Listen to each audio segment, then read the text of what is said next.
We all fantasize about winning the lottery, envisioning a life where money resolves all our issues.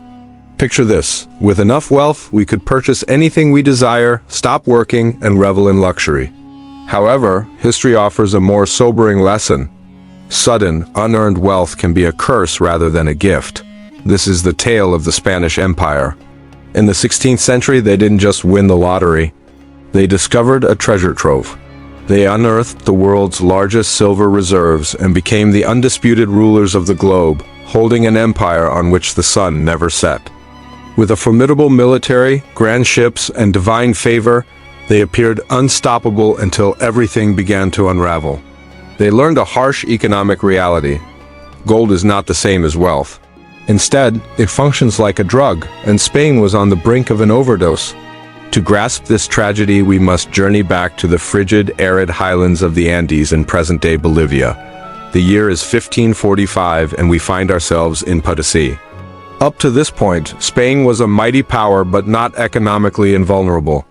They were warriors freshly emerged from the Reconquista, deeply devout and battle-hardened, prioritizing the sword over commerce.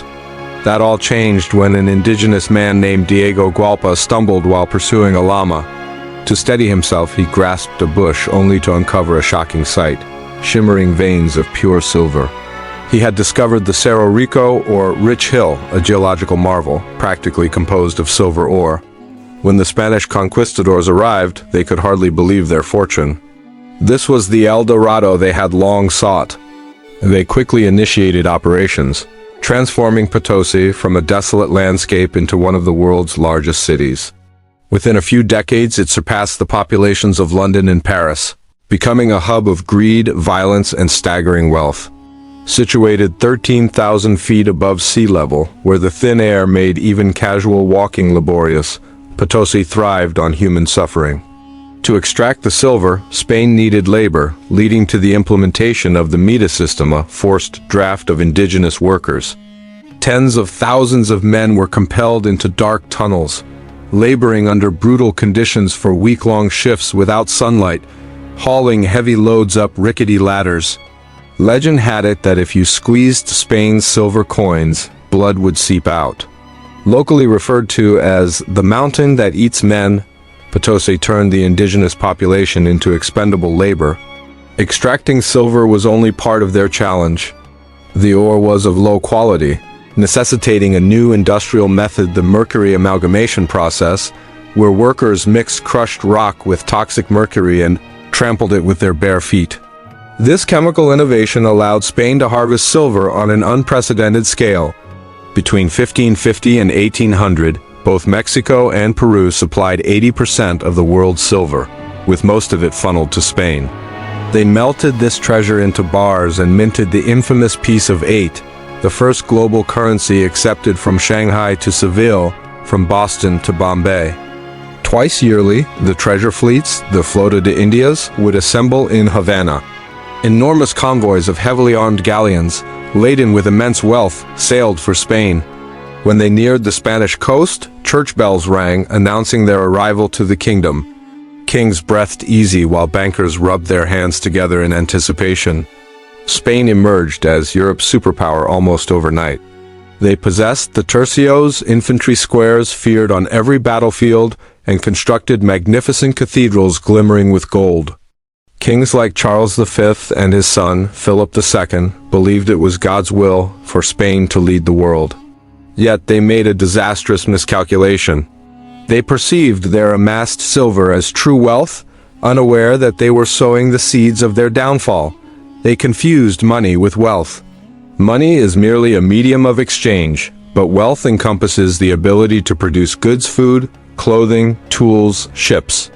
Spain had discovered vast quantities of money but was about to cease generating real wealth. The silver acted like a narcotic, delivering a rush of power and invincibility while quietly suffocating the economic core. Farmers abandoned their fields, blacksmiths laid down their tools. Why toil when ships full of riches were arriving? Imagine being a shoemaker in Seville in 1550, the gateway to the Americas. This bustling boomtown suddenly swells with sailors pouring in, pockets overflowing with silver. Nobles flash money, soldiers are flush, and everyone rushes to buy your shoes. As any savvy businessman would, you raise your prices. Now picture this happening across the board. Bakers bump up bread prices. Landlords hike rents, weavers inflate cloth costs. This phenomenon is what economic historians refer to as the price revolution. It marked the first significant inflationary crisis in modern history. While vast amounts of silver flooded Spain, the supply of goods remained unchanged. Previously, prices in Europe had remained stable. A loaf of bread in 1500 cost the same as in 1400, but in Spain, prices soared by 400%. In modern times, we might see 2% or 3% inflation, but for medieval Europe, this was catastrophic. It shattered the social fabric. While plentiful silver existed, wages did not keep pace with soaring costs, leaving Spanish peasants unable to purchase enough food to survive. The scourge of starvation returned, not from scarcity, but due to a malfunctioning economy. The wealthy faced another dilemma, which would obliterate Spanish industry due to inflation. Spanish commodities became prohibitively expensive. Return to our shoemaker. His shoes now cost 10 silver coins due to inflated prices on leather and food, while a shoemaker in England or France, unaffected by the silver influx, could create similar shoes for only 2 silver coins. Spanish consumers shifted their purchases to imported French shoes. Spain became a conduit. Silver arrived in Seville, unloaded in heaps, and then quickly flowed out to France, England, the Netherlands, and Italy to pay for imports. Spain executed all the hard work enslaving miners, risking treacherous voyages, battling pirates only to relinquish that wealth to their competitors for simple provisions. A saying from that era emerged: Spain is the mouth that receives the food, chewing it for the rest of Europe. As a French observer quipped, everything is expensive in Spain except silver. This economic reality produced cultural shifts. In England and the Netherlands, a burgeoning merchant class was flourishing, establishing factories, shipyards, and textile mills to supply goods to affluent Spaniards. In Spain, however, working for a living became synonymous with shame. The ideal Spaniard was not the industrious merchant, but the hidalgo, a minor noble who owned land, eschewed manual labor, and survived on government pensions or rents. The influx of easy money fostered a society of consumers and bureaucrats where the goal was to secure a government position near the silver well rather than pursue entrepreneurship. Spanish literature from this era, featuring characters like Don Quixote or in picaresque novels, often depicted impoverished nobles who, despite starving, refused to work due to perceived dishonor. They preferred to polish their armor and feign wealth rather than engage in trade. While the Dutch developed stock markets and the English improved agriculture, Spain focused on erecting churches and purchasing extravagant velvet cloaks. Their society appeared glossy and golden from the outside, adorned by the spoils of the Americas, but internally it was decaying. There was minimal production and scarcely any innovation, only the anticipation of the next treasure fleet. This reliance on maritime trade instilled a crippling vulnerability. The empire's stability hinged on wooden ships navigating a perilous ocean fraught with storms and enemies. If wains failed to blow, the king could not sustain himself.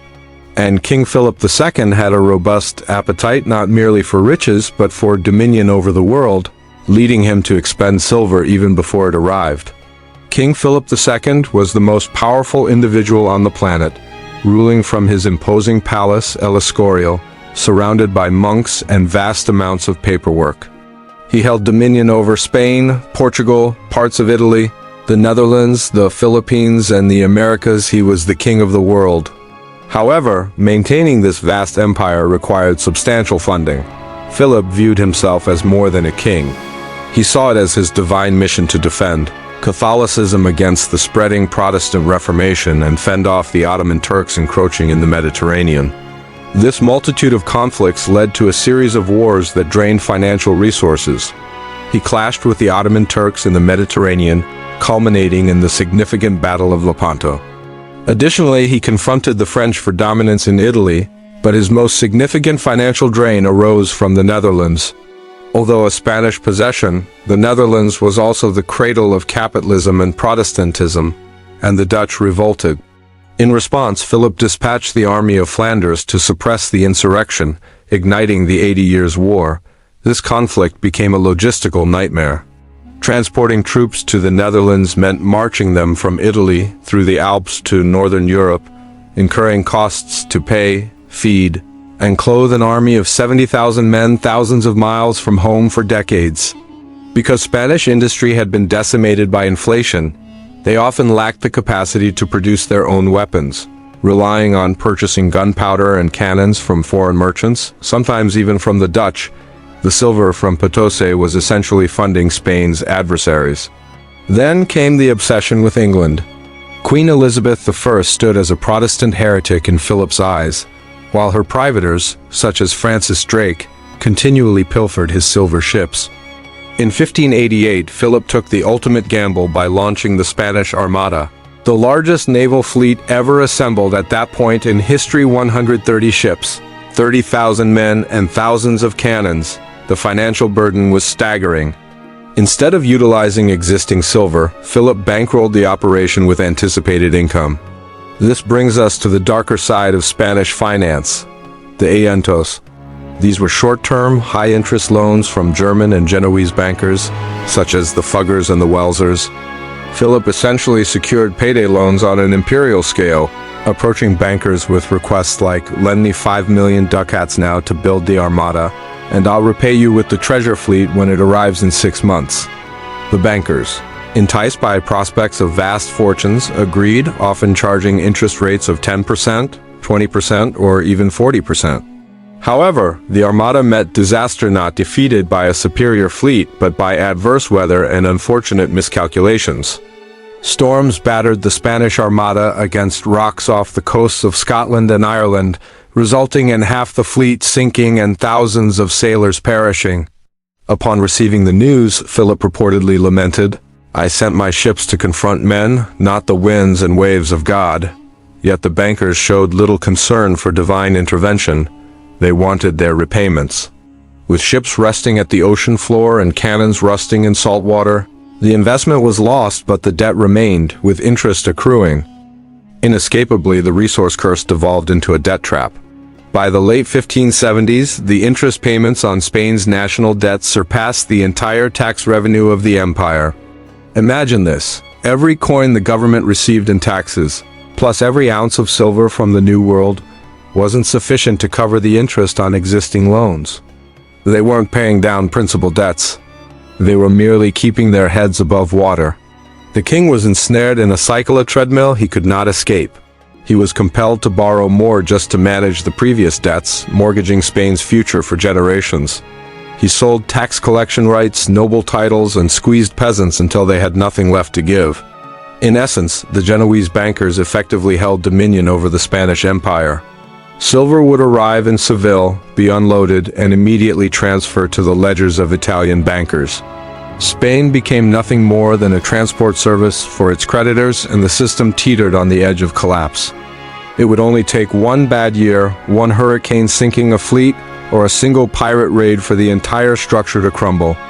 We often perceive sovereign default, the bankruptcy of a nation, as a modern issue, thinking of examples like Greece, Argentina, or Venezuela. Yet Philip II was a pioneer of sovereign default, executing it on a grand scale. The breaking point came in 1557. Ongoing wars in France and the Netherlands had completely drained the treasury, and delays in the treasure fleets couldn't settle the debts. The bankers clamped down, refusing to extend additional credit.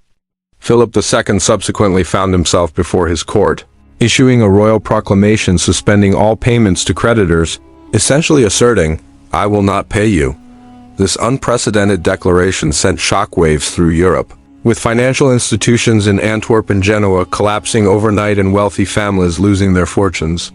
The credit markets froze, akin to the 2008 financial crisis, but initiated by one man. However, the tragedy did not halt Spain's extravagant spending, it merely escalated the costs. Spain remained hooked on warfare and imports, compelled to continue borrowing. After the default, eventually the bankers returned, but now they charged higher interest rates, reflecting the increased risk. The debt spiral intensified, causing additional defaults in 1575, 1596, 1607, and 1647, creating a generational cycle: borrow, spend, crash, repeat. The repercussions for the Spanish population were grave. When the king failed to meet salaries for his soldiers, they revolted. In 1576, unpaid Spanish troops looted Antwerp, destroying their own city in the Spanish fury. This act left the city in ruins, marking a calamitous chapter in Spain's history.